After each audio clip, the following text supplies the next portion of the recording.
The Toronto Star recently published an article claiming that Elon Musk is spreading misinformation. What did Elon Musk do? Well, he said that Canada doesn't protect freedom of speech. Now, at the same time, the CBC released a smear campaign against the same man, Elon Musk, accusing him of hate speech and encouraging more censorship on his platform X. So which one is it, Legacy Media? Does Canada support free speech, or does Canada support censorship? Because you can't have it both ways. It's Fake News Friday. I'm Candice Malcolm, and this is The Candice Malcolm Show.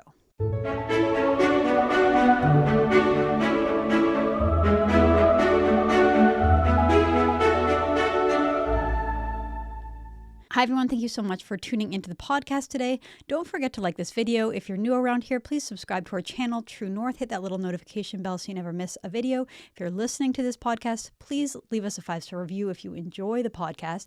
And don't forget to head on over to our website, www.tnc.news. You can sign up for our newsletter. And if you want to support our journalism, please consider hitting that donate button and become a True North insider. So I have been waiting all week to tell you about this op-ed. I love Fake News Friday. It's my favorite show of the week because I want to talk to you about this op-ed that was published over in the Toronto Star earlier this week. This is what the story looked like. Elon Musk's misinformation about Canada, a dangerous sign. Musk's remarks were a stark reminder that misinformation can come from the most unexpected sources, even those perceived as knowledgeable. So why is the Toronto Star attacking Elon Musk, and what exactly did Musk say that was so dangerous? Well, here is the clip in question. It is from a summit with the New York Times when Elon Musk just sort of has a throwaway line where he talks about Canada. He says two quick things about Canada. This is what that looked like. And a lot of things that we take for granted here in the United States that don't even exist in Canada. There's no constitutional right to freedom of speech in Canada. So, it's not, and there's no Miranda rights in Canada. People think you have the right to remain silent. You don't actually in Canada. Like I said, it's a throwaway line. He was clearly talking about something else. He's talking about freedom of expression in the United States and protecting that. And then he just sort of decides to compare it with Canada. So if you're looking at it from a Canadian perspective, you have to know the context that he is talking about Canada in comparison to the United States. The United States has the most robust, constitutionally protected free speech. They have a culture that really, really takes seriously their First Amendment, which is the right to freedom of expression. And that is encoded in their law. It's something that the Supreme Court takes seriously. So in comparison to the United States, Elon Musk is saying that Canada is not a country that protects free speech. Now, as you could see in that clip, it was just two quick lines in an interview. He doesn't really elaborate. He doesn't provide further explanation. So all we really have are the two statements to work off of. Claim number one, that there's no constitutionally protected right to free speech in Canada, and claim number two, that there are no Miranda rights in Canada, like the whole idea that you have the right to remain silent. He says, no, you actually don't in Canada. Okay, so those two quick claims led to the writing and publishing of this entire article. Let's go through that article to see how the author and how the Toronto Star justify the claims that what Elon Musk said is dangerous and misinformation. So my colleague Harrison Faulkner went through this article, or mentioned this article, on his show Ratio the other day. Go check that out because he did a great job of just pointing out the absurdity of this article. But basically the premise is this individual, I suppose, is from Afghanistan. He's talking about how life under the Taliban was really scary and horrible, and they came to Canada and they felt so relieved. And now hearing this statement from Elon Musk left them feeling, quote, uneasy about the possibility of another collapse due to misinformation. And so what does he have to say specifically about Musk's claims? Well, he says, let's set the record straight. Section 2 of the Canadian Charter of Rights and Freedoms unequivocally protects fundamental freedoms, including freedom of expression. So again, there's not really a lot of substance to this article other than that one claim that he just says that Canada unequivocally protects fundamental freedoms. Well, is that true? Is that right? Now, I don't want to get too deep into constitutional theory, but look, every country in the world has a written constitution. Every country in the world can write things down in a constitution, but that doesn't necessarily mean that those are embedded values. Those are values that are upheld at every level of government, every level in society, and by the court. And so the main difference between the country like the United States, as I mentioned, is that they have this commitment, this cultural commitment, this government commitment to freedom of expression that is unlike any other country. So yes, sure, Canada does have a charter, and right there it says that we have the right to freedom of expression. But just because it's written down doesn't mean that it is an absolute right. So I'm going to read from the Government of Canada's own guide to the Charter of Rights and Freedoms. This is what the Government of Canada has to say about our rights and freedoms in the Charter. It says this: however, the rights and freedoms in the Charter are not absolute. They can be limited to protect other rights or important national values. For example, freedom of expression may be limited by laws against hate propaganda or child pornography. Section 1 of the Charter says that charter rights can be limited by law so long as those limits can be shown to be reasonable in a free and democratic society. So this is just one example, but it shows that Canada's commitment is not to absolute fundamentalist freedom of speech. We've seen that. Every Canadian knows that. We've seen example after example after example of the government upending freedom of speech. I mean, just look at the Trudeau government's censorship regime.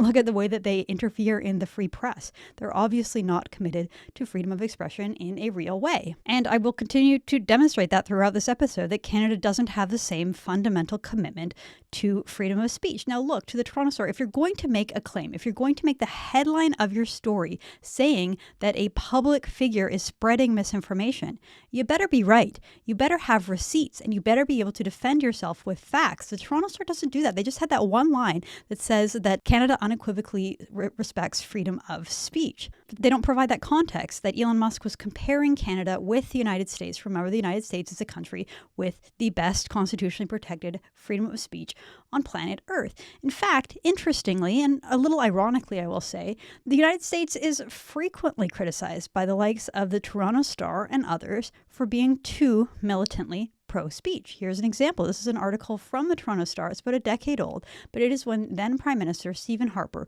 repealed Section 13 of the Human Rights Act. So those of you who remember, those of you who were paying attention to politics 10 years ago, know that this Section 13 was a real thorn in the side for free speech activists. But what did it do? It allowed basically the creation of these kangaroo courts, which were designed to punish people for things that they said that other people did not like. It basically turned hate speech into a weapon that you could use in Canadian courts, or sort of fake Canadian courts, to punish people who said things that were offensive or said things that other people didn't like. Stephen Harper repealing Section 13 was a huge victory for freedom-loving Canadians, especially for people in my field, in the journalism and commentary field. It was a huge victory. And so, of course, the Toronto Star at the time hated it. So here in this article, the Toronto Star is telling us how much that they loathe Stephen Harper for repealing this section. And the author calls those who support free speech members of the far right. He calls them hateful. He calls them bigots, and so on and so forth. And so here, I'll just read you a few examples from the story. He's talking about the philosophy behind Section 13, why it was created, and what it did for Canada.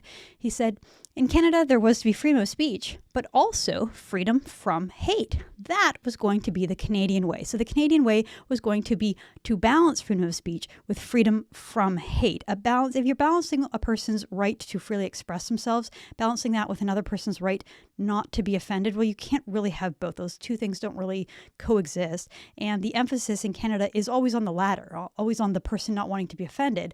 And therefore, the former, the freedom of speech, doesn't really exist in a meaningful way. Continue to read here from the article. It says, this was challenged by advocates of American-style free speech, an unholy alliance of media that wanted few restrictions on content as possible, and anti-Semites and others who wanted to be free to spread their bigotry. So did you get that? American-style free speech is used as a pejorative by the likes of the Toronto Star, and they claim that the only ones who are really calling for free speech are greedy journalists, anti-Semites, and bigots. Well, you can't have it both ways, Toronto Star. You cannot claim that Canada has some absolute right to free speech and that it is constitutionally protected, and then also say that hate speech is bad and that American-style free speech is something contemptible. Those two things cannot exist at the same time, but of course, the Toronto Star does want to have it both ways. They want more restrictions on speech. They believe that so-called hate speech should be illegal. They believe in government control and government funding of the media, including their own newspaper, and they believe that vague concepts like denialism should be illegal in Canada. Here's a story that they wrote very recently about how Canada should consider legal options to fight residential school denialism. In this article, they basically advocate for new laws making it illegal to deny claims, official claims about residential schools, which again, things that would never happen in the United States, things that would never happen in a country that has a serious, constitutionally protected free speech. And that's the greater irony of this whole piece, this very article which calls Elon Musk's speech misinformation. It's part of a broader campaign designed to restrict and curb freedom of speech. And speaking about that mindset and that broader campaign to curb freedom of speech, a campaign where Justin Trudeau, by the way, is one of the leading figures, look at this article in the CBC. It is also about Elon Musk, but this time it is criticizing him for the exact opposite thing that the Toronto Star is criticizing him for it. So CBC calls this investigative journalism, but they're really just employing the exact same tactics that Media Matters employed recently against Elon Musk and X to try to get advertisers to flee X, to flee that platform. So Media Matters, for those who aren't familiar, is a U.S. highly partisan far-left organization whose job is simply to take conservatives out of context. They clip conservatives or they find things that conservatives said. They take it out of context and they use that to try to get advertisers to leave conservative platforms, to stop advertising for conservatives. That's literally all that they do.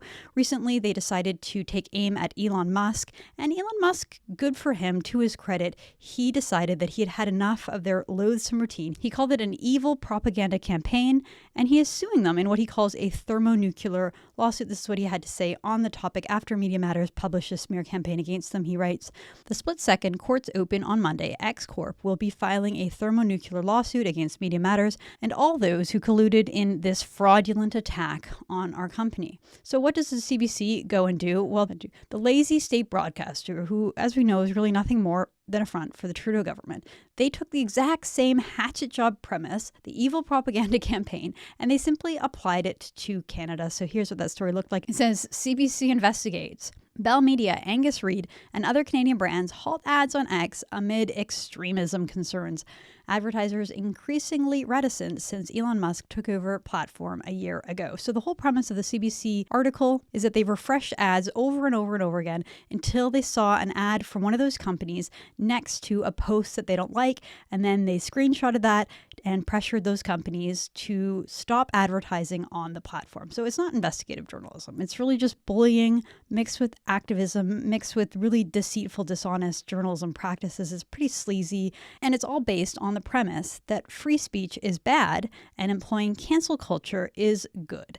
And as Elon Musk said, it's a fraudulent attack. It isn't authentic, it isn't real, it isn't true. I really wish that Elon Musk would notice this and deploy the same thermonuclear lawsuit against the CBC for more or less doing the exact same thing as Media Matters. But there we have it. We have two legacy media outlets, two of the leading pro-Trudeau leftist publications in Canada, saying at the same time that Elon Musk is guilty of misinformation for saying that Canada doesn't protect free speech, but then also saying that Musk's platform doesn't do enough to crack down on free speech, saying that there is an unchecked rise in hateful content. The CBC in this piece is proving Musk right and showing that the Toronto Star is flat out wrong. Canada, under the Trudeau government, values censorship. They do not value free speech. The CBC is working very hard to shut down voices it disagrees with. Well, in that same interview where Musk said that Canada doesn't really value free speech, he also had a message for advertisers, a message for those woke and dying companies like Disney who followed the censorship recommendations by Media Matters and pulled their ads off of X. This is what Elon Musk had to say to them. If somebody's going to try to blackmail me with advertising, blackmail me with money, go f*** yourself. But go f*** yourself. Is that clear? I hope it is. Seriously, Elon Musk should say the exact same thing to the CBC, to the Toronto Star and the Trudeau government and the entire fake news censorship regime in Canada. Go F yourself. It's Fake News Friday. I'm Candice Malcolm, and this is The Candice Malcolm Show.